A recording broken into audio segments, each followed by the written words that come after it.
అన్న గురించి ప్రజాయుద్ధ నౌక అంకన్న దేశపాల్ సీనన్న గారిని వేదిక మీకు రావాల్సిందిగా ఆహ్వానిస్తాం. గదరన్న గురించి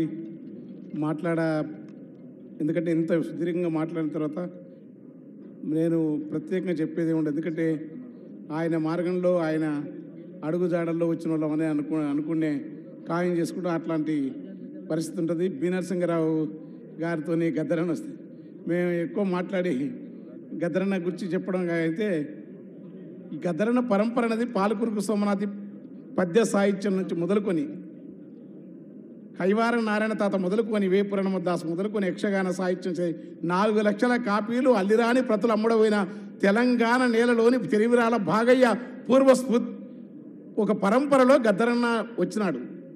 దాన్ని ప్రజానాట్యం అండి ఆటల వరుస బి నరసింహరావు గారు తెచ్చిన ఆ పద్ధతి నుంచి తర్వాత స్వతసిద్ధంగా తనలో ఉన్న సృజనానికి భావన కళాకారుడు ఇవన్నీ ఒక మాట మా కాదరు గారు యుద్ధనౌకరు. కానీ ఆ పరంపరలో ఆయన ఏంటంటే ఆయన బేసికల్ కవి. ఆయన తల్లి కడుపు మీద పిల్ల గట్టి పట్టకు సౌండ్ తక్కువైనది. తల్లి కడుపు మీద పిల్ల వాకినట్టు సింతలేమీ లేక సింధులే చూకుంటా అల్లి బిల్లిగా వెరిగి నలసందతి గచ్చందకి అల్లి బిల్లిగా వెరిగి నలసందతిగో అలసందతిగా అల్లి బిల్లిగా వెరిగి నలసందతిగో అలసందతిగా కుసుమ పూలు నూరి పసుపు రాసుకొని కుసుమ పూలు నూరి పసుపు రాసుకొని పచ్చి ముత్తై అట్లా ఒక్కొక్క పోలిక ప్రకృతి కాళిదాసును కృష్ణదేవరాయలు చదువుకొని రాలే.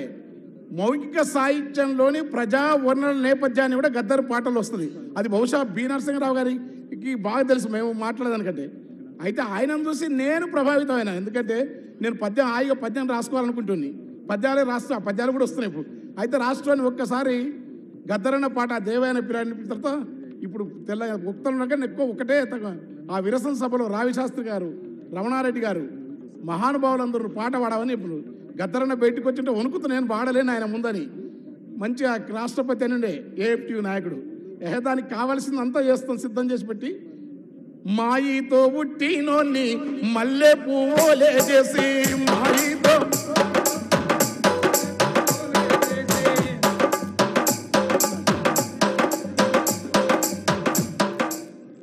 ముట్టు బట్టాల నుతికి మురికంతా ఎల్లాగడికి ముట్టు బట్టాల నుతికి జగదూర్చి దిగాదూర్చి దిష్టి పూసాలు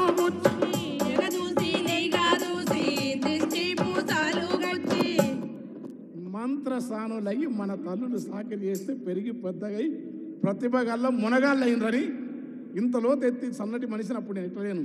ఇట్లా ఆడుతున్న ఆకాశంలో మామూలు కిక్కులేదు నాది. కిందికి వచ్చి ఎవర్రా వీడు ఏ ఊరు అనేది అన్నాడు. ఆయన చూస్తే భయం అసలు. గద్దర్ అంటే అప్పుడు బాలెడార్ మనకు పాల్ రాబ్సన్, బాబ్ డిలాన్, బెల్లి జోయలు, బాబ్ మాల్ని వీడు ఎవడు తెలియదు. తర్వాత ఇట్లా చదువుకొని ఆ నర్సింగ్ ఇట్లా ఇట్లా చదువుకొని మనకు ఎవడు తెలియదు. కానీ ఆయన చూస్తే ఆయననే మాకు పాల్ రాబ్సన్. ఆయన కంటే ముందున్న నాజరు పాటలోని దుఃఖాన్ని మేము ప్రజానాట్యంలో విన్నాం. అది ఆ నాజరు వారసత్వాన్ని కోస్తాంధ్ర ప్రాంతపు రేపల్లె ప్రాంతపు కల్చర్కు తెలంగాణ ప్రాంతానికి ఉన్న ఈ రెండింటి మధ్యలో తెలుగు నేల సృష్టించిన ప్రజానాట్య మండలి, అరుణోదయ జననాట్య మండలి, కానూరు తాత, రామారావు గారు, గద్దరన్న ఈ పరంపరకు సంబంధించిన వచ్చిన కవులకందరికీ ఆనాటి విప్లవ ప్రజా ఉద్యమాల యొక్క మహత్తరమైన పోరాట స్ఫూర్తి ఉండటం వల్ల కవులంతా లిబెట్టినారు. గుర్తుపెట్టుకోండి. ఊరికే మేము పాటలు రాస్తేనే కాలే, ఎన్ని పాటలు మాకంటే మా అంతస్తులైనా చెప్తే ఇప్పుడు మా ఇద్దరం సరిగ్గా గద్దరన్న సభ చిన్న ఈరోజు ఇద్దరం కలిసి వచ్చి నివాళులర్పించినాం. జయగీతి కై మోగేరా తెలంగాణని. అలాంటి అందస్త్రీ కూడా చదువుకొని రాసిన. కానీ ఎక్కడ ఈ ప్రాసంగికత ఉంది? వంగపండు గారికి, గద్దర్ గారికి, నాజర్ గారికి, కర్ణాటి లక్ష్మణసారికి, సలాది భాస్కర్రావు గారికి, పరంపర సుద్దాల హనుమంతు గారికి పరంపర పరంపర పరంపర నిరంతరదాయంగా సాగిపోయే ఒక వారసత్వం. అది అనేక రూపాల్లో మౌఖిక వారసత్వం వచ్చిన ప్రజా ఉద్యమం యొక్క మార్క్సిజం యొక్క శక్తి లేకపోతే గద్దర్ని ఈ లోకం మీద మామూలు గొప్ప అచ్యుత సత్తయ్య గారి మహాకళాకారుడు, మిద్దెరాములు మహాకళాకారుడు, మంచి పాటలు అద్భుతంగా సీతారామ శాస్త్రి రాస్తారు, సినిమా కొసరాజు గారు. గద్దరుకున్న గొప్పతనం ఏంటంటే మార్క్సిజాన్ని తన ప్రాపంచిక దృక్పథంగా స్వీకరించిన మూలాన తన దుఃఖాన్ని కాదు ఇతరుల మొత్తం పీడిత ప్రజల యొక్క, అంటే మేము అప్పుడప్పుడు ఆవేశంతో మాటలు దొరుకుతాయి, మాకేందంటే అట్టడుగున్న ప్రజల నుంచే విముక్తి అని తెలుసు కనుక నాలాంటి అడుగునే ఇవాళ నేను నిష్పక్షపాతం కూడా ఏదైనా ఉద్యమాలకు అంటే మా వచ్చిన సమూహం నుంచి కూడా బయటపడి వదిలే అది గద్దరన్న స్ఫూర్తి. అట్లా దానికి కారణం అంటే మార్క్సిజం ఇచ్చిన ప్రాపంచిక దృక్పథం. దానికి అలా అన్యాయం జరగకూడదని చివరి వరకు కొనుక్కొని హాస్పిటల్లో కూడా దానికి తప్పించినాడు. ఇవాళ ఎందుకంటే ఈ ఎంజాయ్మెంటు, ఈ కళలు, ఈ మేధావులు అస్సలు టైంలో పిసలు పంట కూర్చున్నాయి అంతే, ఏముండదు మన పరిస్థితులు, మన బతుకులు. కానీ గద్దరన్న ఈ జీవితం అంతా బతుకుతూ కూడా ఒక్కరొక్కరు ఒరిగిపోయి సుక్కలల్లా గలిసినారా, ఒక్కరొక్కరు ఒరిగిపోయి సుక్కలల్లో గలిసినారా, సుక్కలల్లా గలిసి మీరు సూర్యులై మొలిసినారా, సుక్కలల్లా కలిసి మీరు సూర్యులై నిలిసినారా, ఏ దిక్కులేనొల్లకు మా బిడ్డలు, ఏ దిక్కులేనోళ్ళకు మా బిడ్డలు, మీరు దిక్కు చూపే సుఖాలవుతారా మా యోధులు, వందనాలు అవుతారా మా బిడ్డలు, వద్దురా వద్దురా కొడుక దురలతోని యుద్ధముద్దని, వద్దురా వద్దురా కొడుక దొరలతోని యుద్ధమొద్దని, నెత్తినోరు మొత్తుకొని ఎంత చెప్పినా ఇనకపోతివి, నెత్తినోరు కొట్టుకొని ఎంత చెప్పిన వినకపోతివి, దండివాడవు మొండివాడు శమలు నిండిన గుండెవాడవు, దండివాడవు దండివాడవు శ్రమలుండిన గుండెవాడవు,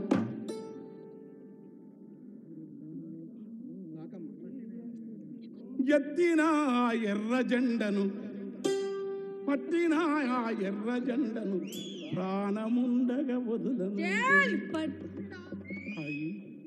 ఇది అన్నమాచార కీర్తన, త్యాగరాజమా, జస్రాజు టుమిరా, పరివిదా సుల్తాన్ గానమా, చీమకుర్తి నాగేశ్వరరావు అద్భుతమైన నానా కాదా అలాంటి అద్భుతం కలిగించింది.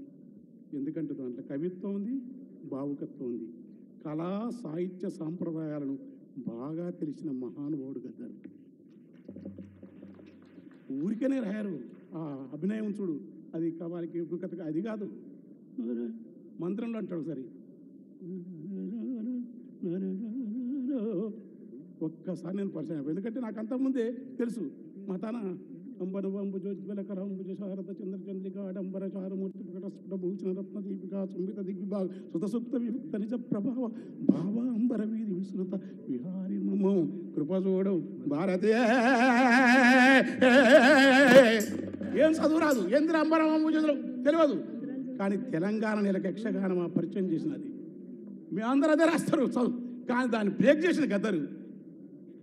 ఆ బ్రేక్ చేయడం అంటే నెత్తంత వాసింది రవికంత జినిగింది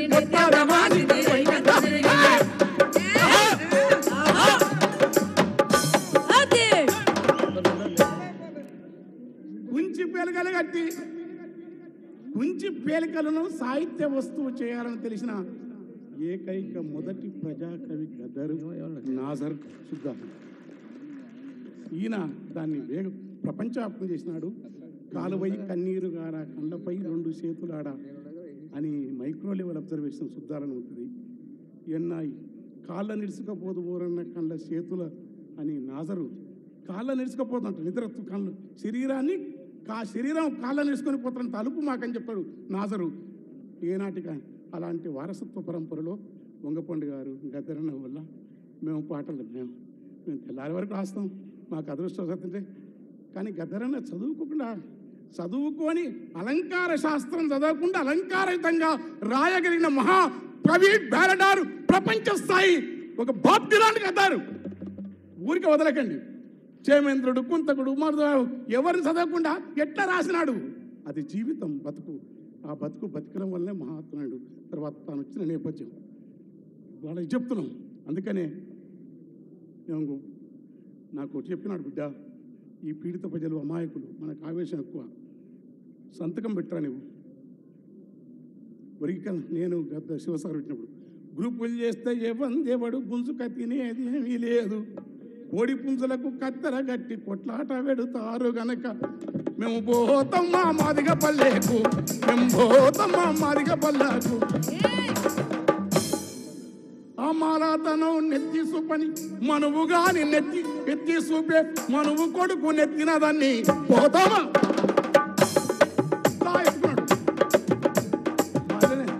మళ్ళీ